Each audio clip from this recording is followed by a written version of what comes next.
Hello and welcome to bonus episode 81 of the Culips English podcast. My name's Andrew. I'll be your host and your English study buddy here for today. And it's great to be back here with you for another English lesson. I hope you're doing well. I hope you had a great week and I hope you are ready for another exciting week ahead. So if you're new to our bonus episode series, let me quickly explain what it's all about. I just tell you some stories from my everyday life as a Canadian living abroad in South Korea. And I hope that by listening and learning with these stories, you can improve your English fluency and build your vocabulary and also become more knowledgeable about the culture of English-speaking people. Now, for each bonus episode, there is an absolutely free transcript.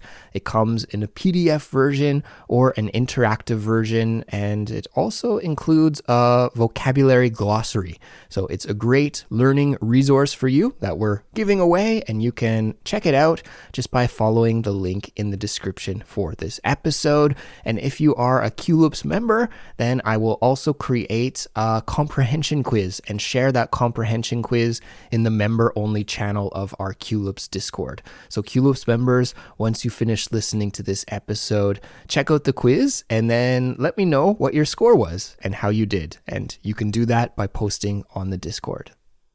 And if you're not a Culips member yet, but are looking to take your English to the next level, then I want to strongly recommend signing up and becoming a Culips member. Because when you're a member, you'll get access to all of the learning materials that we make for all of our episodes. Not just the bonus episodes, but every episode, which includes study guides and transcripts, full access to our member-only series, the Fluency Files, plus much more, like the member-only Discord channel I just mentioned, and an invitation to our monthly live stream.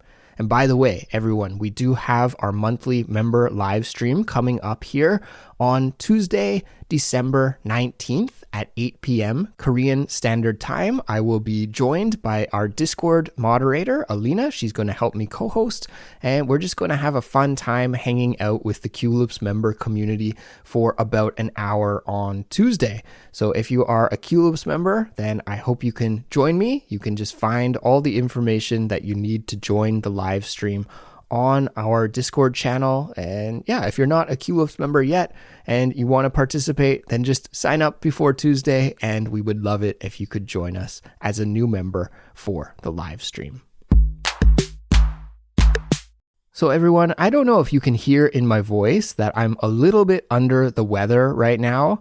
In fact, I had a pretty rough week last week. I woke up on Tuesday morning with a high fever, with a terrible headache, with body aches, with a really congested nose and chest, and I was coughing. It was nasty. It was really bad. And I thought, oh my God, do I have COVID again? I really thought that I probably had caught COVID or the flu.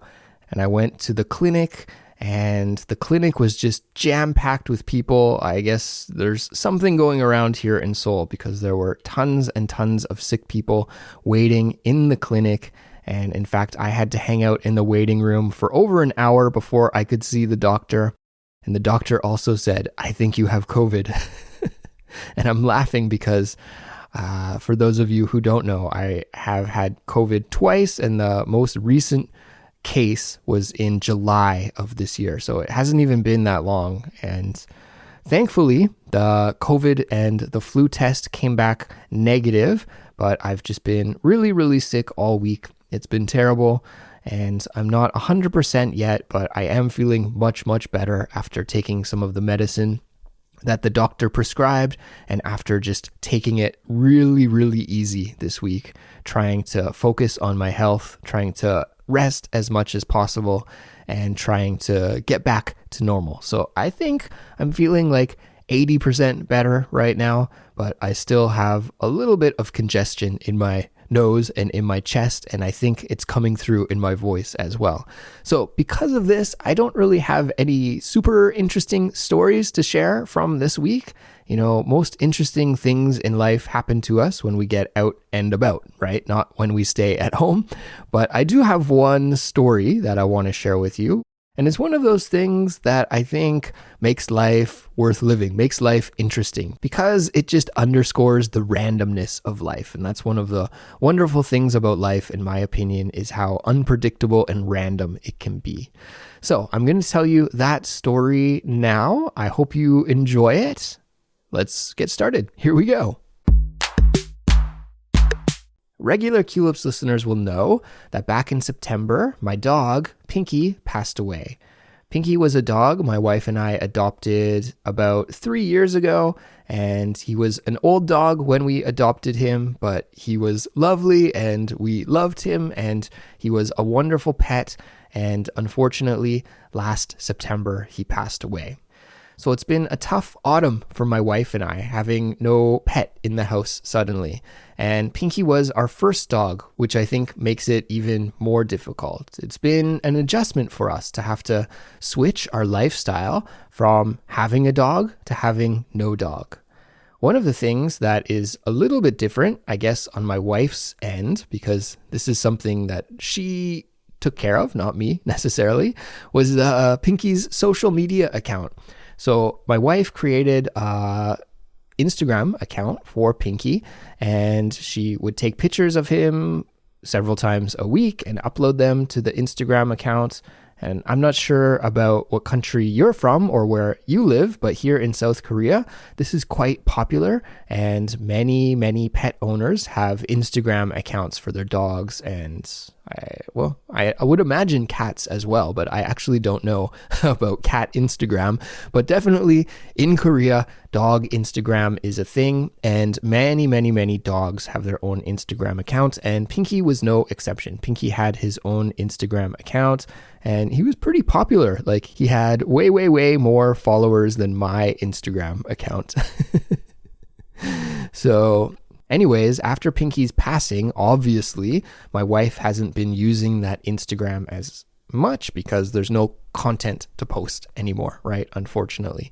But I think she still does log into that account from time to time just to check out the other dogs that she follows with that account. Obviously, it's always the owners that are operating the accounts, right? The dogs aren't actually operating their own Instagram accounts, but there's like a network of dog owners on dog Instagram. And like I said, Pinky had many followers, but Pinky also followed many other dog accounts as well. And I think my wife likes to check in on those dogs and see how they're doing, and so on and so on. And she can do that through Pinky's Instagram account. Well, recently, Pinky got a DM. And in fact, the message was addressed to Pinky's owners. So it was to Pinky's account, but to Pinky's owners. And my wife read this DM, and then she said, "Andrew, can I talk to you about something? I just got this really random DM. DM is direct message. This really random DM. And I want to talk to you about something." So she read the DM to me, and it was from another dog's Instagram account, and that dog's name is Gabby. So Gabby's caregiver sent us a message, and it said, "Hello, Pinky's owners. I am a temporary caregiver of Gabby, and I have a favor to ask of you." And the message went on to say that Gabby's caregiver is going on a trip overseas for 5 days and needs somebody to watch Gabby while they're away. She's going on this trip with her family members, and she doesn't have anyone else in her circle of friends or acquaintances that can watch the dog for this long. And so she had been following Pinky on Instagram and knew that we had recently lost Pinky and didn't have a dog at the moment. And also she thought that we were very caring for Pinky and loving towards Pinky, so that we would be a good fit to babysit the dog while she was away. And so my wife said, "What do you think about this? How do you feel?" And at first my initial reaction was a little bit skeptical, like, I don't know if I want to just help a random stranger. Like, this is a little bit too weird. I'm not sure about this. But then my wife went on to explain that it wasn't completely random, the connection between us and Gabby's caregiver, that actually Gabby comes from the same adoption center that Pinky came from originally. So there's some connection to the same adoption center. And also, Gabby's caregiver is not Gabby's owner. So she is just temporarily fostering Gabby because Gabby is going to be adopted by an overseas family in North America. I can't remember if it's Canada or the USA, but actually this is a really common thing that happens here in Korea, is that many Korean dogs are actually adopted out overseas. And so many people, especially in North America, but I think also in Australia, adopt Korean dogs. So it's quite an interesting phenomenon, but Gabby will be going overseas at some point in the future. I don't know exactly when, but Gabby's caregiver is temporarily fostering her until that time comes. So once my wife explained that, I guess I was a little bit more open to the idea, but then also I wanted to find out more about Gabby, this dog, because I thought, well, I need to know what kind of dog it is, how old she is, how big she is, all of these things, right? And so we went through the Instagram account and looked at Gabby's pictures, and she's this cute black dog. She has a white beard, very similar to me, actually. If you've ever seen a picture of me, I have quite a white beard myself. And she's a medium-sized dog, a little bit bigger than Pinky was. And apparently my wife said she's also very fast and quick, and you have to be careful when you take her for a walk because she has tried running away before. And in all of the little video clips that we saw on Instagram, Gabby was wearing 2 or 3 leashes as the caregivers didn't want her to escape and somehow run away. So after reading the message and thinking about the situation and looking at the video clips and the photos on Instagram, my wife and I talked it over. And the first question that we had to ask ourselves was, can we commit to this? Gabby's caretaker is only going away for 5 days, but if those 5 days didn't match well with our schedule, then it would be impossible for us to do. So we checked our calendar and we didn't really have anything going on for those 5 days. So we said, okay, our schedule is open. The next question we had to ask ourselves was, do we actually want to do this? Are we ready emotionally to bring another dog into the house? So my wife and I talked about that. And although, of course, we still miss Pinky Boy a ton, we felt like, yeah, we can bring another dog into the house. So then we decided, okay, I guess then our schedule is fine. Our hearts are open to it. The next thing would be to meet Gabby's caretaker and meet Gabby and see if that was a good fit. And again, I have to say that I was still a little bit skeptical, and my wife also a little bit skeptical, because this was just a random stranger from the internet, essentially, and you always have to be careful with random people and strangers from the internet, right? So we decided, okay, let's meet Gabby, let's meet Gabby's caretaker, and we'll do it just in a neutral place. So we decided to meet at a pet-friendly cafe not too far away from our house. And a pet-friendly cafe is just a cafe that allows dogs to come inside. So we chose this cafe, and last Saturday we went and we met Gabby's caretakers, and it turns out there are 2 of them. It's a couple, a husband and a wife, and we also met Gabby. And right away we just felt like, yeah, definitely we can do this. The caretakers were really, really friendly and really, really kind, and just seemed like good people with good hearts that were doing this really thankless job of just temporary fostering dogs. And they've done this with several dogs, not just with Gabby, but with several dogs. And I think emotionally, for dog people, this is a difficult thing to do, to temporarily foster a dog for 3 or 4 months and then have to say goodbye to the dog once it gets adopted overseas. Just when you build a strong bond and connection with the animal, then you have to send it away. So we felt like from our first impression, the caretakers were really good people, and we also really loved Gabby as well. In fact, her personality reminded us of Pinky in several ways. She's not too outgoing, a little bit nervous, a little bit shy, and very quiet, and didn't really wag her tail very much, which Pinky wasn't a big tail wagger either. But Pinky had this very kind and bright look in his eyes, and Gabby has that same kind and bright look in her eyes as well. So after meeting Gabby and meeting the caretakers, my wife and I talked it over again, and we decided, okay, let's do it. Let's babysit Gabby. And so we contacted the caretakers and we said, we can do it. And now we're going to do it. So this is what I was mentioning earlier at the top of the episode, how life is just so random. We had absolutely no intention of babysitting a dog to kick off 2024, but here we are, and in January, that's exactly what we'll be doing. Gabby will be coming over to our house to live with us for 5 days while her caretakers enjoy some time abroad.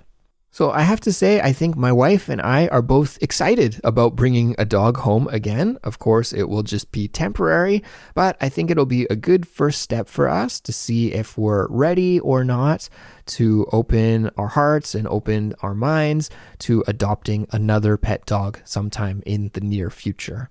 So as January nears, it's only a few weeks away now, we're going to make all of the necessary preparations that we need for babysitting Gabby, and we're looking forward to welcoming her into our home and experiencing the joy of caring for another furry friend. So that's going to bring us to the end of this week's episode, everyone. Thank you for listening. I hope that you enjoyed it, and I hope that you found it helpful for building your English language skills. Before I leave you, I want to ask you a question. I'm curious, have you ever had a similar experience of unexpectedly helping someone? I'd love to hear your stories, and the best way to share them with me and with our wider Culips community is by making a post on our Discord channel. Our Discord is free to join, and you can connect and practice English with thousands of Culips listeners from around the world on our Discord channel. So if you haven't joined us there yet, then come on, what are you waiting for? We'd love to see you on our Discord. So I'm going to take off for now, everyone, but have a great week here up ahead. Happy English studies as always, and we'll be back soon with another brand new episode. And for all Culips members, guys, I will see you on Tuesday for the live stream as well. So take care and talk to you next time. Bye-bye.